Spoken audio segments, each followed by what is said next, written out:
Salam sejahtera bagi kita semua. Berjumpa lagi dalam program acara Suara Gembala Gemibom. Di edisi kali ini, saudara, kita dalam sorotan tema ibadah menjadi sia-sia jika keadilan dan kebenaran diabaikan. Dari tema ini, saya mengajak kita semua untuk membaca Alkitab dari Amos pasalnya yang kelima, ayatnya yang ke-24. Demikian firman Tuhan. Tetapi biarlah keadilan bergulung-gulung seperti air dan kebenaran seperti sungai yang selalu mengalir. Saudaraku yang dikasihi Tuhan kita Yesus Kristus, keadilan berasal dari kata adil. Kebenaran berasal dari kata benar. Adil mengandung makna tidak memihak atau tidak berat sebelah. Sedangkan benar mengandung makna sesuai sebagaimana adanya, tidak berat sebelah. Nah, kedua kata ini berbeda, tetapi pada dasarnya mengandung makna yang sama. Dan dalam kehidupan manusia, siapapun kita pasti menginginkan keadilan dan kebenaran itu berlaku dalam kehidupan kita.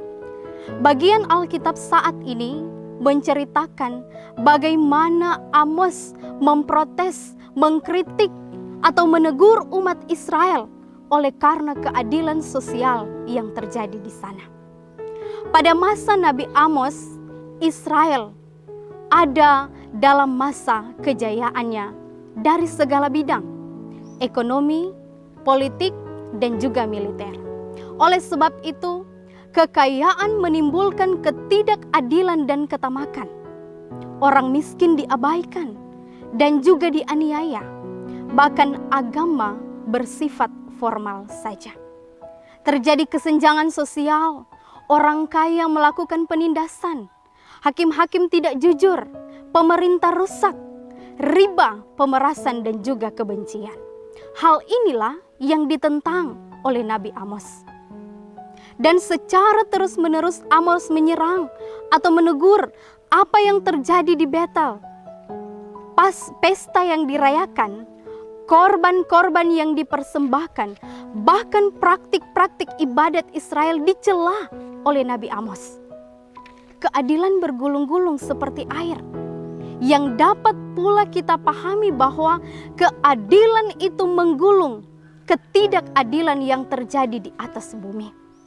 Dan kebenaran dikatakan seperti sungai yang mengalir, yang tidak pernah berhenti dan yang tidak pernah kering walau musim panas sekalipun. Saudaraku, kejayaan dan kemajuan yang pesat di Israel akhirnya membuat mereka mengesampingkan keadilan dan kebenaran dalam kehidupan mereka. Walaupun mereka taat melakukan praktik-praktik ibadah, tetapi peribadahan yang dilakukan hanya sebagai rutinitas saja dan untuk menutupi segala kesalahan yang mereka lakukan, yaitu mengesampingkan keadilan dan kebenaran dalam praktek hidup mereka setiap hari. Saudaraku, Tuhan Israel adalah Tuhan yang benar dan adil. Ia juga tidak berkompromi dengan kebenaran dan keadilan. Bagi Tuhan, kebenaran dan keadilan adalah sebuah keseimbangan. Ia pun menghakimi dan menghukum suatu bangsa atau orang menurut kebenaran yang Tuhan tentukan. Dan tentu saja, kebenaran itu adalah sebuah keadilan. Keduanya tidak dapat dipisahkan, karena Tuhan sendirilah sumber dari kebenaran dan keadilan itu. Bangsa Israel yang Tuhannya adalah sumber dari kebenaran dan keadilan tidak mengindahkan keadilan itu. Bahkan dalam ibadah pun kebenaran dan keadilan tidak dilakukan. Oleh sebab itu, Tuhan melalui nabinya menjanjikan kehancuran dan menentang seluruh yang dilakukan oleh bangsa Israel. Saudaraku yang diberkati Tuhan, menyadari bahwa Tuhan kita adalah Tuhan yang adil dan benar, maka kita harus mencerminkan sifat dari Tuhan. Peribadahan yang kita lakukan perlu berjalan dengan baik, ditata dengan baik, dipersiapkan dengan baik sebagai bentuk syukur kita kepada Tuhan. Namun, bukan berarti kita lalu mengabaikan kebenaran dan keadilan dalam sikap hidup kita setiap hari. Praktik-praktik hidup kita sehari-hari pun harus dilakukan berdasarkan keadilan dan kebenaran itu. Janganlah kita bersembunyi di balik praktik keagamaan itu, karena apa yang kita lakukan akan menjadi sia-sia ketika keadilan dan kebenaran diabaikan.